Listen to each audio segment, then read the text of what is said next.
फारूक सत्तार साहब MQM के senior मरकजी सरकर्दा लीडर हमारे साथ मौजूद हैं। अस्सलाम वालेकुम डॉक्टर फारूक सत्तार साहब।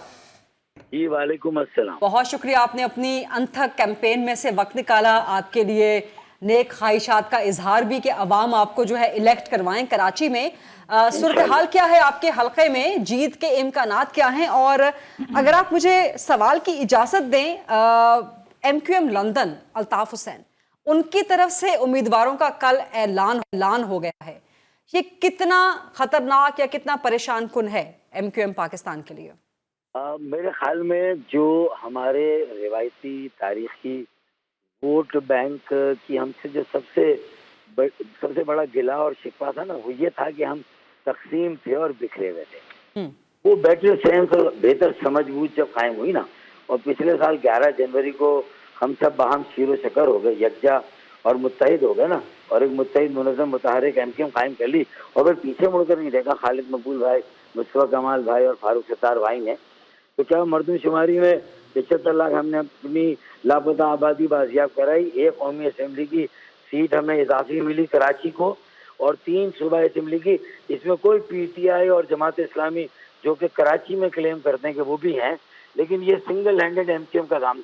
इससे हमारे मिलने से, मरदमशुमारी से, फिर एक अवामी गवर्नर देने से जिसने IT की एक यूनिवर्सिटी और 50,000 बच्चों की जो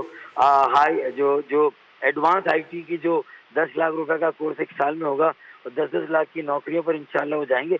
ये सारी चीज़ों ने हमारे इमेज को यकसर जो है वो बदल के, जो एक परसेप्शन था, अल्हम्दुलिल्लाह लोगों में इतना इत्मीनान आ गया कि 21 जनवरी को जलसा एक बहुत तारीखी और बहुत बड़ा जलसा था जो MQM ने किया ना।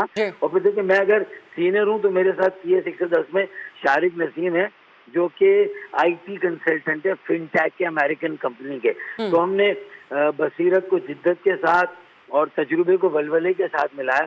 फिर यूनिटी अक्रॉस डाइवर्सिटी, हमने हर जबान बोलने वालों को भी उम्मीदवार बनाया। 2 पख्तून MNA के हमारे सोराब गोट से एक इकबाल महसूस और केमाड़ी से हुमायूं उस्मान लड़। मेरे ख्याल में ये कराची की यकजहती ना, ये अब इलेक्शन नहीं है, ये इंशाल्लाह रेफरेंडम होगा, आप देखिएगा। अच्छा फारूक सत्तार भाई, मैं तो खरीदा फारूक की बात कर रही हूँ, लेकिन मेरे साथ मुजाहिद बरेलवी भी मौजूद हैं, तंजीला मजहर भी मौजूद हैं, अमीर अब्बास भी मौजूद हैं, सना हाशमी भी मौजूद हैं। सो आपके पेशेंस को पहले ही सलाम के बहुत से सवाल आपसे होने वाले हैं, लेकिन ज्यादा वक्त आपसे नहीं लेंगे। कोई सवाल करना चाहता है? छोटा सा एक सवाल है डॉक्टर फारूक सत्तार साहब, जो सवाल शायद गरीदा साहबा ने किया था वो मैं इसरार से करना चाहती हूँ कि अल्ताफ हुसैन साहब ने जिन कैंडिडेट्स को खड़ा किया, क्या उसके बाद आपको रात को जब ये खबर मिली होगी तो ये परेशान कुन है भी MQM पाकिस्तान के लिए, या आपके लिए बिल्कुल बस ऐसे ही है कि कह दिया तो कह दिया?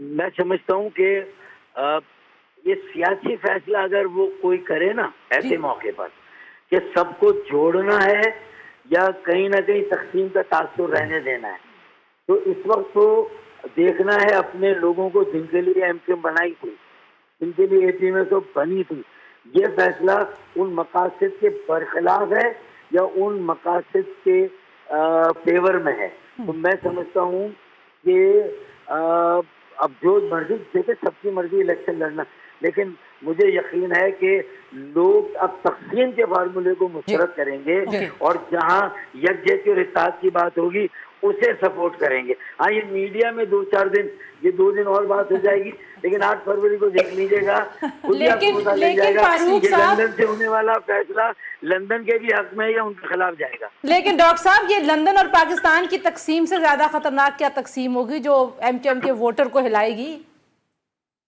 मैं यही तो कह रहा हूँ कि असल तकसीम तो मुस्तफ़ा कमाल, खालिद मकबूल और फारूक सत्तार के दरमियान थी, क्योंकि फारूक भाई ने 22 अगस्त 2016 को ना चाहते हुए MQM पाकिस्तान को लंदन से अलग किया, और उसकी कई वजूहात थी जिसको मैंने बार बार बयान किया है।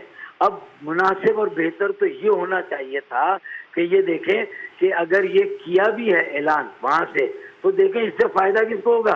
जी, मैं यही पूछना चाह रही थी कि फायदा किसको होगा? मुखालिफ कुव्वतों को होगा।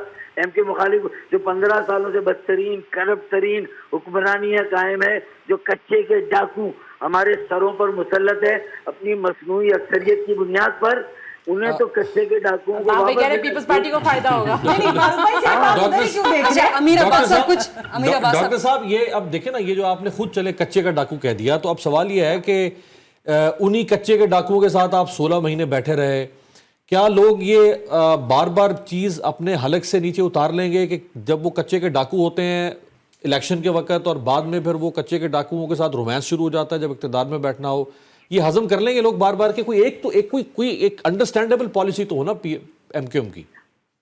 میری بات سنیں, میری اور آپ کے پاکستان کے عوام کی مجبوری, پی ایم ایل این کی بھی مجبوری, شاید جے یو آئی کی مجبوری, اے این پی کی بھی مجبوری کہ پیپلز پارٹی کی تاریخ ایسی رہی تھی. ذوالفقار علی بھٹو شہید اور محترمہ بے نظیر بھٹو شہید کی لیگیسی جو تھی نا, اب ان ساری پارٹیوں کو بھی سمجھ میں آیا ہے کہ بھائی یہ وہ پارٹی ہے ہی نہیں, یہ وہ پارٹی ہے جس نے سب کو یوز کیا, یہاں تک کہ پی ٹی آئی کو بھی استعمال کیا. سینٹ میں اس کے چیئرمین کو الیکٹ کرایا, ان کی لیجسلیشن کو سینٹ سے پاس کرایا, ان کو بھی یوز کیا, اور جب دھکا دینا تھا دے دیا. ایم کیو ایم کے ساتھ ورکنگ ریلیشن شپ بلا وجہ کی فضل الرحمان نے, شہباز شریف نے کرائی, نہیں کرانی چاہیے تھی بھائی. ہم تو آپ کے ساتھ پی ڈی ایم کے ساتھ جڑے تھے, ہمارا کیا تعلق تھا ان کے ساتھ, وہ انہوں نے کروایا تھا, تو وہ غلط ہو گیا. لیکن وسیع تر قومی مفاد میں تو آپ اچھا بڑی معذرت کے ساتھ ایسا لگ رہا ہے پہلی دفعہ آپ ان کے اتحاد میں گئے, پورا ماضی بھرا پڑا ہوا ہے. فاروق ستار بھائی, کیونکہ آپ کی الیکشن کیمپین بھی جاری ہے اور آپ you are kind enough, generous enough کہ آپ نے انتہائی مصروفیت میں سے وقت نکالا ہے, ہمیں بھی بریک پر جانا ہے, لیکن ایک چھوٹا سا سوال آخری, چھوٹا سا جواب اس کا.